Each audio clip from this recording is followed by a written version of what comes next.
Chocolate বাদাম বাজা, কেউ বাদামে খুঁজতে নাই।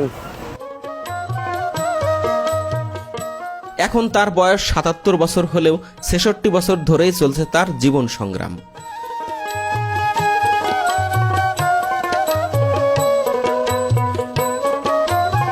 নিঃসন্তান ও জন্মান্ধ আব্দুল গফুর মল্লিকের এই বয়সেও নারকেলের নাড়ু আর বাদাম বিক্রি করতে হচ্ছে ট্রেনে চড়ে চড়ে। যখন তার বয়স মাত্র ১১ বছর তখনই তিনি শিশুমনে সংকল্পবদ্ধ হন যে কখনো তিনি ভিক্ষা করবেন না। প্রথম জীবনে নিজেই নারকেল গাছে উঠে অন্যের নারকেল নামিয়ে দিয়ে যে কয়টি নারকেল পেতেন তা দিয়েই নারকেলের নাড়ু বানিয়ে বিক্রি করতেন। জীবনের একটি পর্যায়ে এসে উপজেলার নির্বাহী কর্মকর্তা সহযোগিতা নিয়ে গেলেও সেটিকে তিনি বিনয়ের সাথে ফিরিয়ে দেন।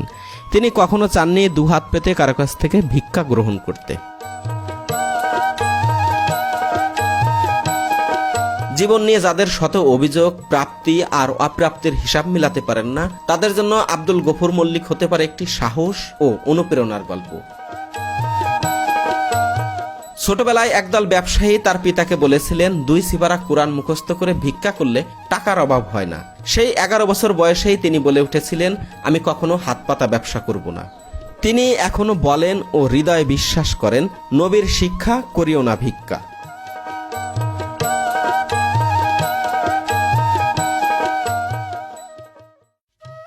খুব ভোরে ফজরের নামাজ পড়ে নিজে চৌকির নিচে শিশুদের মতো নারকেল বেছে বেছে বের করে আনেন। এই বয়সে যেখানে তার নাতি নাতনি নিয়ে জীবনটাকে উদযাপন করার কথা ছিল, অথচ কি অমানবিক পরিশ্রমটাই না করতে হচ্ছে তাকে। যে জায়গাটিতে তিনি নারকেল ভাঙবেন, ছুলবেন, তার ঘর থেকে মাত্র কয়েক হাত দূরে হলেও এইটুকু পথ যেতেই তার সময় লাগছে অনেকক্ষণ। একবার ভাবুন, ২ চোখে তিনি কিছুই দেখেন না, অথচ কিভাবে নারকেল থেকে খোসা ছাড়াচ্ছেন। বয়সের সাথে সাথে গায়ের জোর কমে যাওয়াতে রীতিমতো নারকেলের খোসা ছাড়াতে গিয়ে লড়াই করতে হচ্ছে তাকে।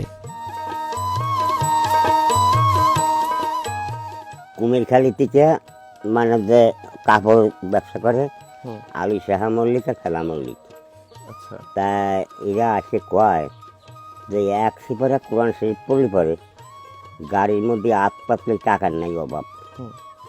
তাই আমার ওই জায়গার থেকে আমার একটা এলো যা আমি ওই মানে ওই ব্যবসা আমি করবো না, মানে হাত পাতা ব্যবসা। তারপরে আমার বাপ করে আমি মরে গেলে খাবি কি করি, আমি বলে আমার খাওয়াবি আল্লাহ। কাজ নাচের গাছে উঠছি, জীবন বইয়ে কয়লা করছি, এই যে দেখেছি কয়লা করছি। তার 5 থেকে দিয়ে 5 পেক বিড়ি এই কিনে 5 পেক বিড়ি বেশি গেলে 5 আনা লাভ হইতো। তাই এক এক করে তারপর সে ওই ফেলামৌলিকে করলো যে রহমানের চেনাচুর লিভারে ভালো পয়সা হবে। তারপরে ধরলাম চেনাচুর, তারপরে বিস্কুট, আনারকুলি বিস্কুট, মানে এই রং বিরঙের বিস্কুট বেচতে লাগলাম। তাতে বেশ ভালোই। তা এইরকম করছি, তা আল্লাহ একভাবে করাইছে। তা এই হলো ব্যাপার।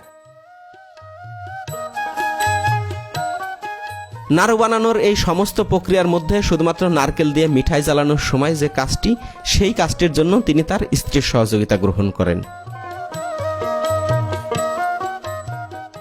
মানুষ জীবিকার জন্য লড়াই করবে, এটাই সত্য, কিন্তু সেই লড়াইটা কতদিনের এবং কতটা কঠিন সেটি আব্দুল গফুর মল্লিককে দেখে বারবার ভাবছিলাম। যারা অভাবে আছেন, সাময়িক কষ্টে আছেন, তারা একটিবার তার দিকে তাকিয়ে ভাববেন।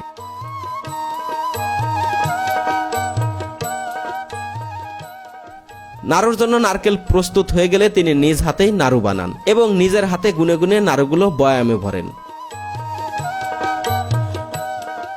4, 5, 6 হাত।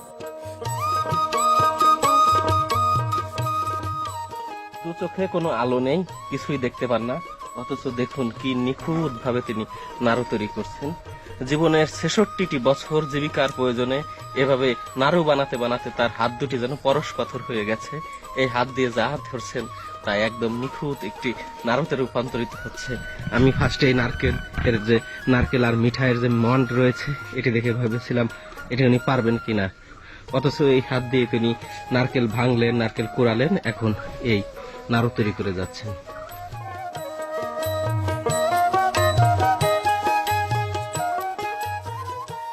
বাদাম প্যাকেট করে রওনা দেন তিনি খানখানাপুর রেল স্টেশনের দিকে।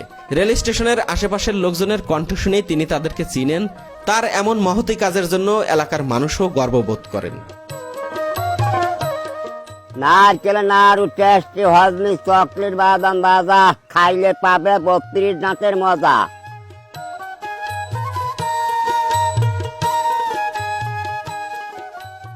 আমাদের কাছে ভালোই লাগে, যেহেতু একটা ব্যবসা বাণিজ্য করে খাইতেছে, পারতো ভিক্ষা করে খাইবার পারতো বা অন্য কিছু করতে পারতো, সেই তুলনায় উনি ওনার নিজের উনি নিজে করে খায়, এটাই ভালো মনে করি।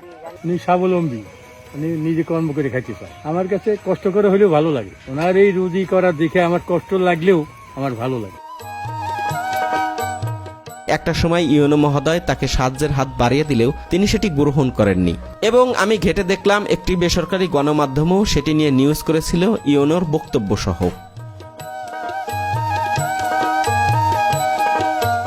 একটি বিষয় জেনে খুবই খারাপ লাগলো, এমন একজন অসহায় মানুষের অর্জিত টাকাও মানুষ সুযোগ পেলে চুরি করে নেয়। স্টেশনে আসা মানুষকে খুঁজছেন তার নাড়ু আর বাদাম বিক্রি করতে, আর বসে বসে অপেক্ষা করছেন কখন ট্রেন আসবে।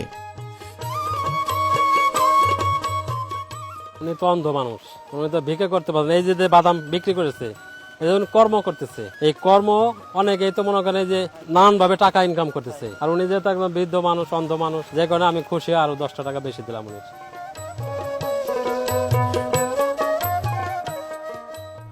অবশেষে খানখানাপুর রেল স্টেশনে ট্রেন এসে থামলে অন্যদের সহায়তায় তিনি ট্রেনে উঠলেন।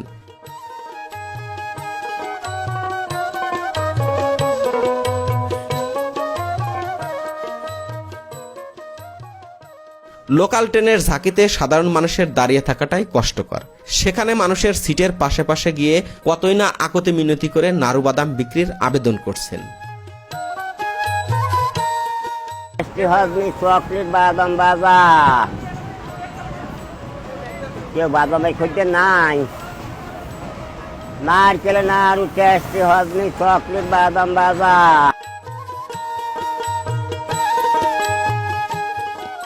তিনি আমার কাছে একটি মোবাইল সিম আর বিকাশ অ্যাকাউন্ট খুলে দেওয়ার দাবি করেছিলেন। আমি সেদিনই সেটি করে দিয়েছি।